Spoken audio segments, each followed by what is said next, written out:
And it's whirring. Da, da, da. Friday.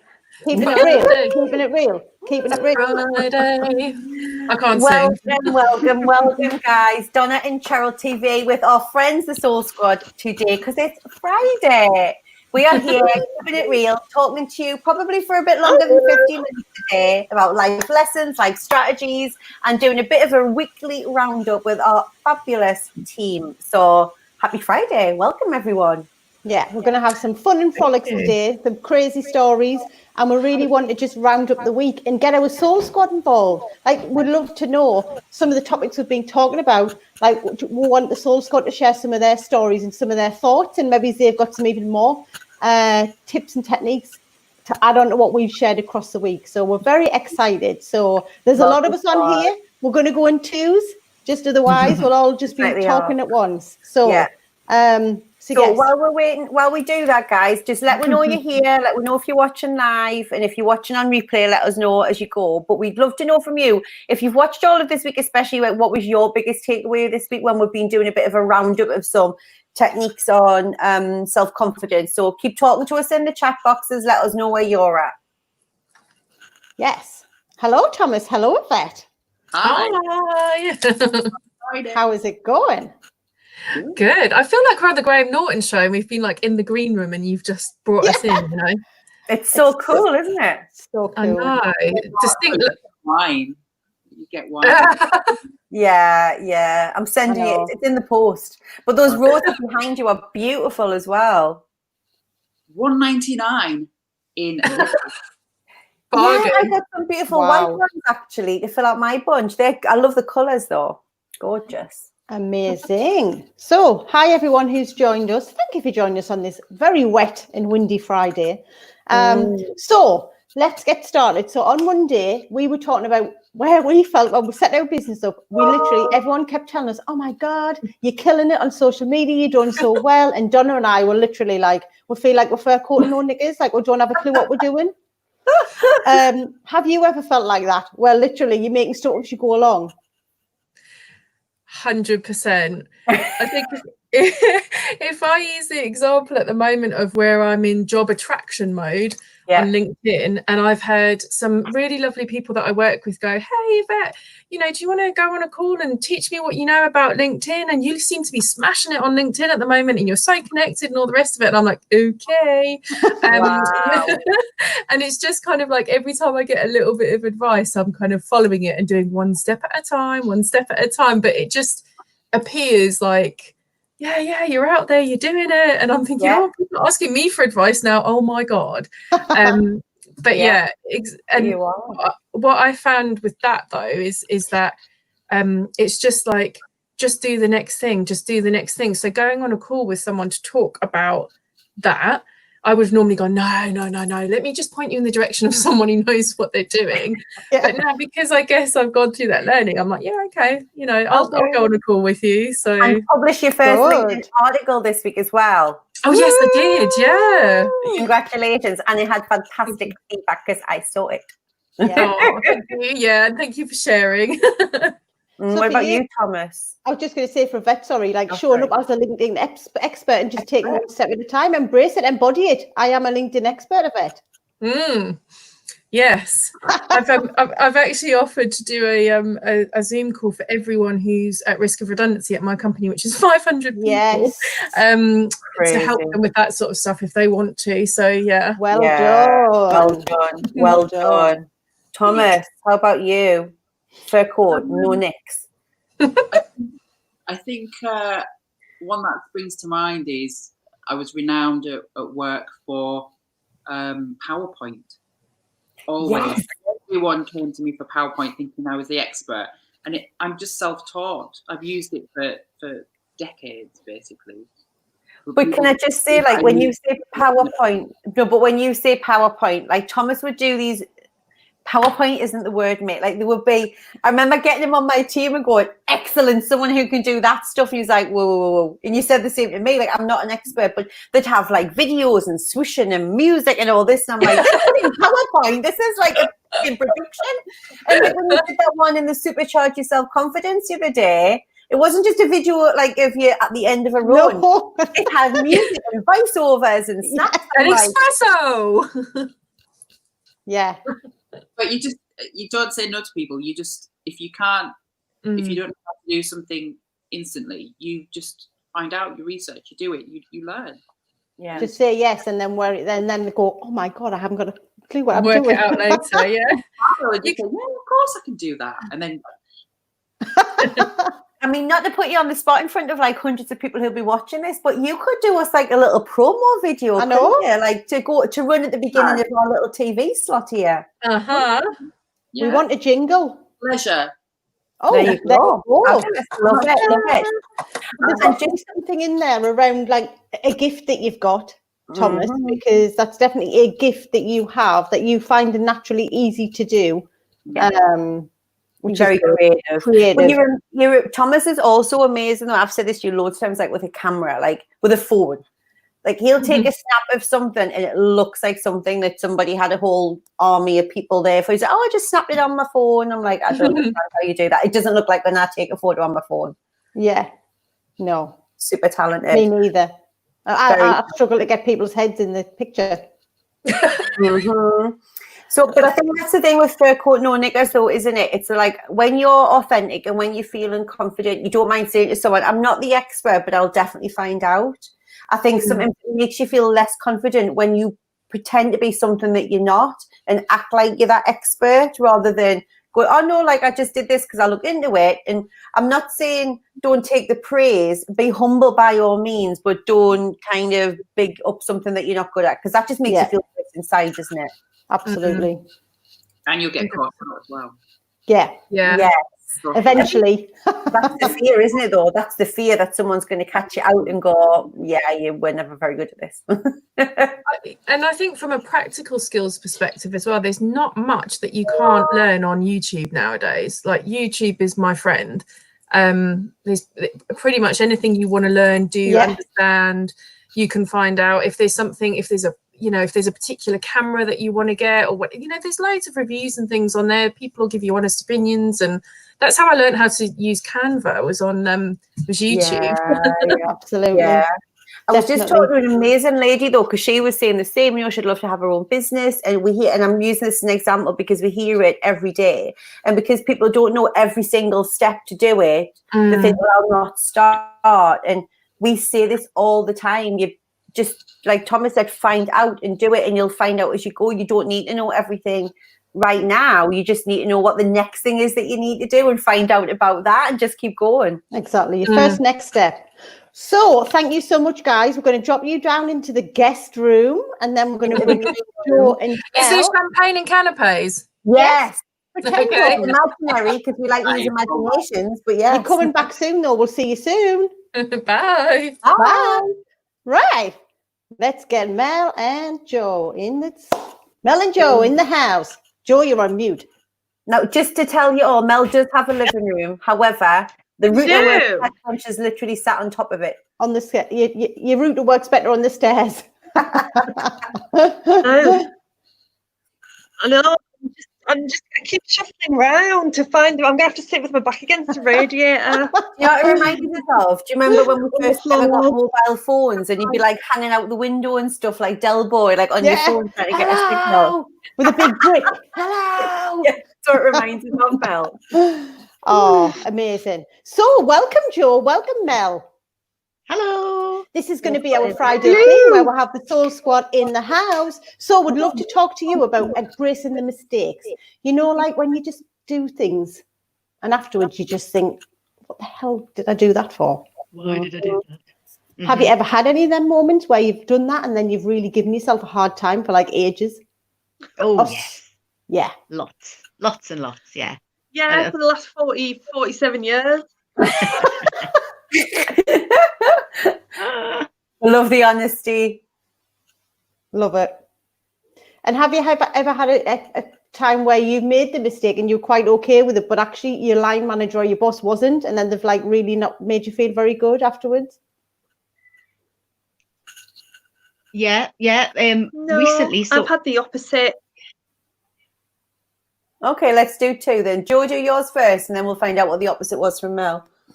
yeah, so I mean, me like everyone else, I've made lots of mistakes and would beat myself up. But then, yeah, there was a time that you know, it was thought that I'd made mistakes, but I knew I hadn't. And that was really refreshing because it was, yeah, it was just really empowering to, you know, I just knew that, you know, I'd done the best I could do, and I'd done what I thought was, you know, was right. And because I was comfortable with it, it was really quite interesting. But then for me, because I am a bit of a, I make a mistake and beat myself up. But in that circumstance, it was really nice actually, because I just had that inner knowing that I'd done all right. I'd done the best I could do with the information that I had. You know, it's always helpful. Yeah. So that was really refreshing. It was a really nice way to. It felt so much better than beating myself up, obviously, over it. Definitely. Well, we're worse than anything, aren't we? Like, we'll beat ourselves up 10 times harder than our boss or our partner or whoever else will. We are our own worst enemy, literally. Absolutely. Yeah. 100%. Absolutely.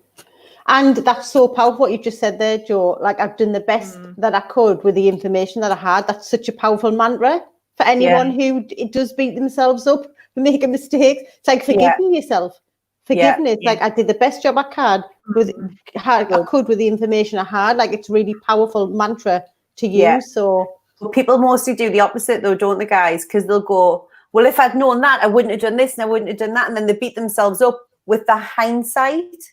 Well, you didn't have the hindsight then, because if we did, none of us would ever make mistakes because you'd know how it was going to pan out. You have to always give yourself that high five and recognition for doing what you did at the time, because you have to assume you made the best decision with what felt right to you at that time. Exactly. Sometimes I've looked back at stuff and thought, what was I thinking? Literally, I could smash my own face in. But I have to remember at that time, in that moment, with the emotions of everything that was going on, that felt like the right thing. And just absolutely, that's what it is. It's how it came about. Absolutely. We all make decisions with the options that we think we have available to us at that time. And somebody else would be able to see loads more options, but sometimes we can just see the one thing. So we go with that. Therefore, what about you, Mel? So mine was when I started my new job last year, I had a task that involved a lot of Excel, and I couldn't use Excel. And at that point, I didn't think I was an analytical thinker. And so I made two mistakes. One, I didn't go to my boss and ask for the help that I needed. I tried to battle on my own. And then the second mistake was when we sat down to go through the data, and I'd say about 50% of it was wrong. There were which in the spread had noted. Every time I ran a pivot table from the same master data, I'd get two different sets of results. The whole thing was a mess. And I remember getting really upset and churned up about it. My boss turned around and went, I never expected you to have the Excel skills that this required, but I did expect you to talk to me when you were struggling, and you didn't.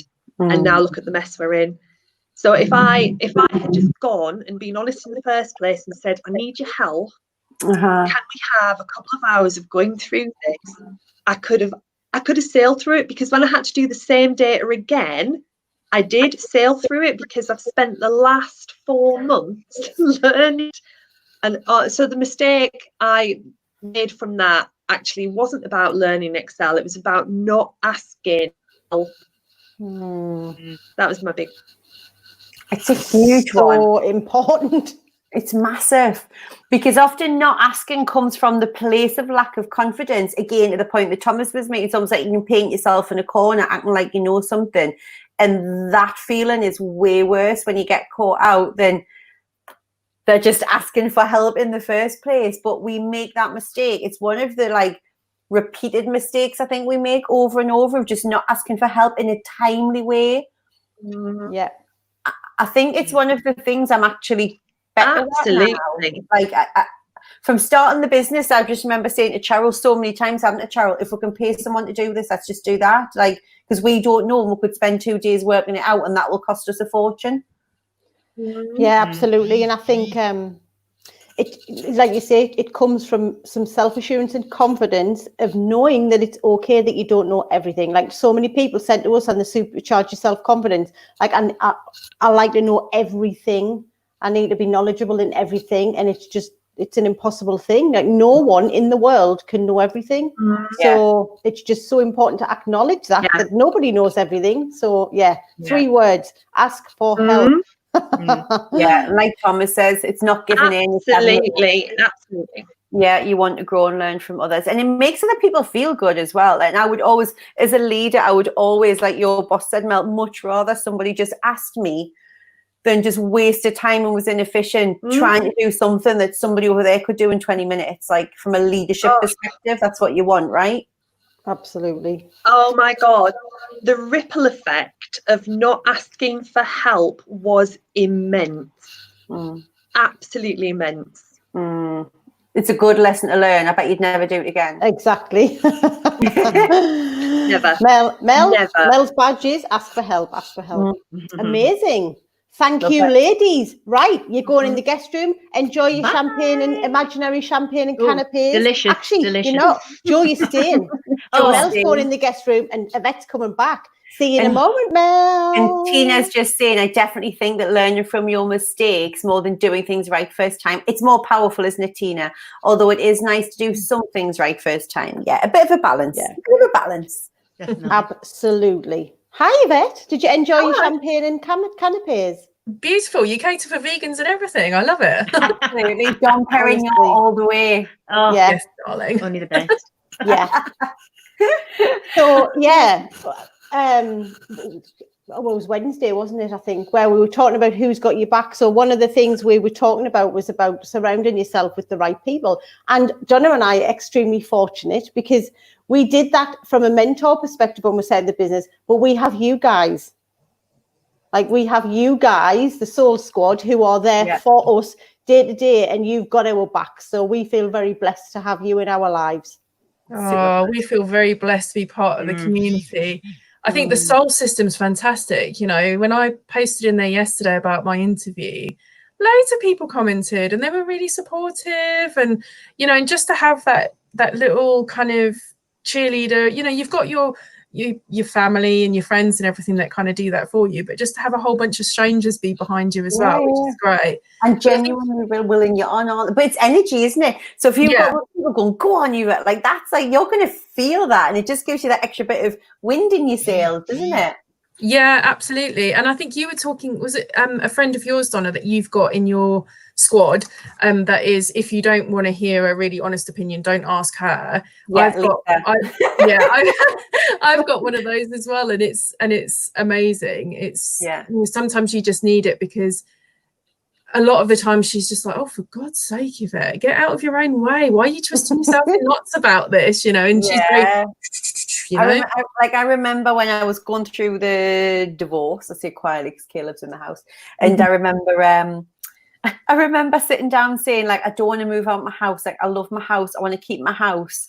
And she was looking at me like I was really, really not on the planet at the time. And I remember sitting at her desk. She was the PA for the site at the time. She's an FM manager now. And she was like, and I was like, and I'm going to, so if I do this, and she went, love, move out or sell it. They're your choices. And I went, did you not hear the bit about I don't want you? She went, I did. I heard you, but it's bullshit.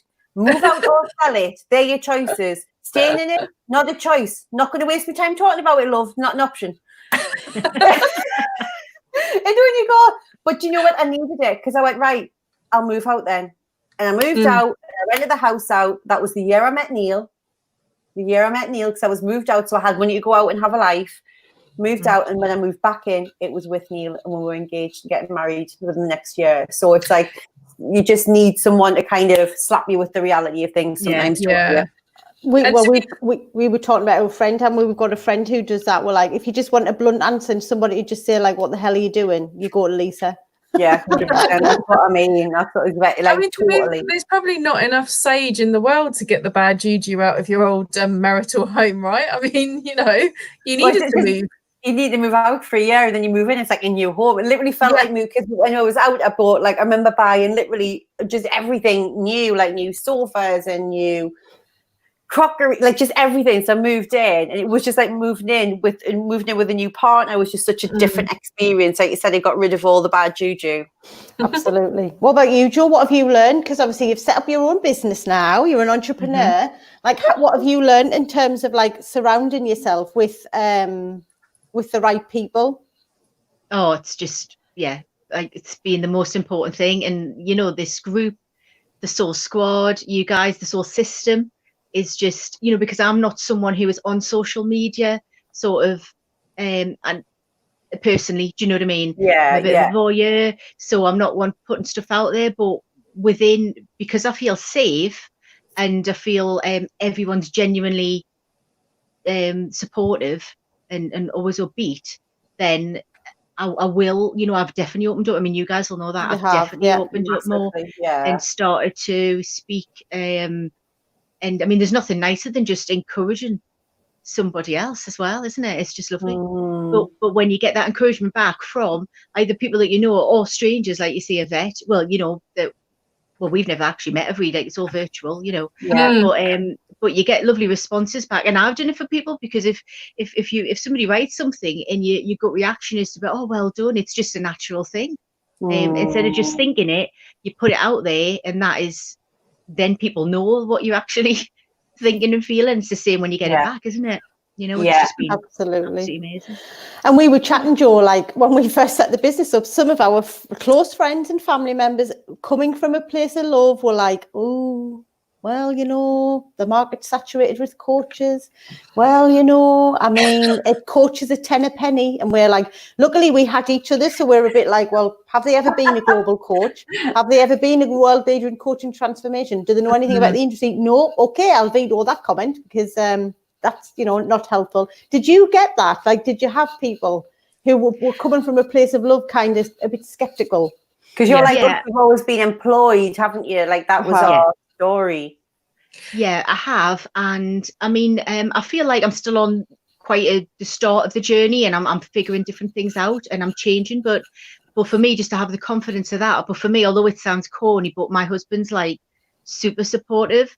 So that's good. As long as he's all right with it, I know, you know what I mean? At the end of the day, like I talk through everything with Stu, and Stu's such a lovely person, and he's very like calm and level-headed, the opposite of me and the girls, you know. So he, you know, if Stu ever sort of said, look, I think I would probably be like, oh wow, but he's just like, you're doing great, and he's so supportive. And my family are, but they don't really know too much about what I'm doing, if you know what I mean. Like my parents, they're just like, oh, you know, how are you getting on? You know, they don't really get it. So really, for me, it's having Stu as well, is just knowing that he's totally supportive is massive, massive help. That's amazing. I mean, my husband, Graham, was one of the people who said some of those comments, you know, like at one point, we were on pretty shaky ground. And I had to say to him, I didn't know if you were going to out him or not, so I didn't say anything. I had to say to him, Graham, just so you know, it doesn't matter what you say to us or what comments you've got. Like, me and John are in this business. We've set up Now's Your Time. We're a brand. We're out there. It ain't going anywhere other than forward. So at some point, you're just going to have to accept the fact that life is a little bit different right now, but eventually it'll be amazing. And it's amazing when you have your partner's support, but equally, Cheryl and I went into this pretty gung-ho from day one. Didn't actually ask for a partner, like didn't seek permission, we're just like, look, we're doing it, it's really important to us, and you need to understand, which is all well and good, but then when you're cutting off like an incredibly lucrative corporate career and the salary that goes with it, like, and you've had all these fancy holidays and you could buy anything you want whenever you want, and then all of a sudden we go, best not to. Like, we earned less in our first year of doing this than I did in my first ever job when I left uni. Like, you know, business up the first year when you're doing it with no planning, no pre-thought, no, you know, like nothing. I hadn't any idea of what we're going to do or how to have a model of it. It's not how you recommend something's done, generally speaking, is it? So we asked a lot from them. So, you know, we allowed them the odd wobble. We allowed them because we hadn't really took them on the journey with us. We were each other's support network. They were in the slipstream.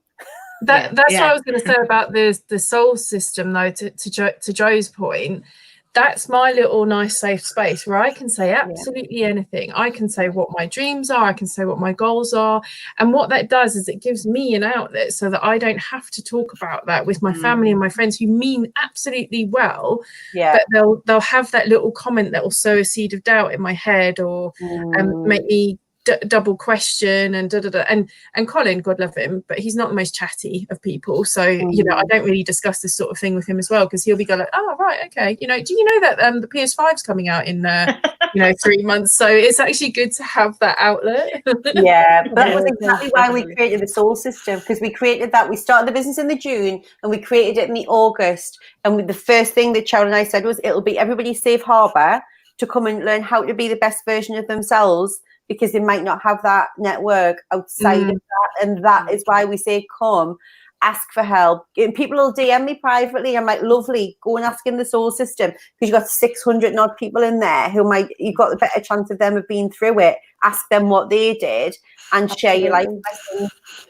Fabulous. I'm going to get Thomas and Mel in, just because I'm conscious of time, we've got 4 minutes left just to talk about mood hoovers. I'll just get everyone on the screen and we can end on mood hoovers, because this is what we chatted about yesterday.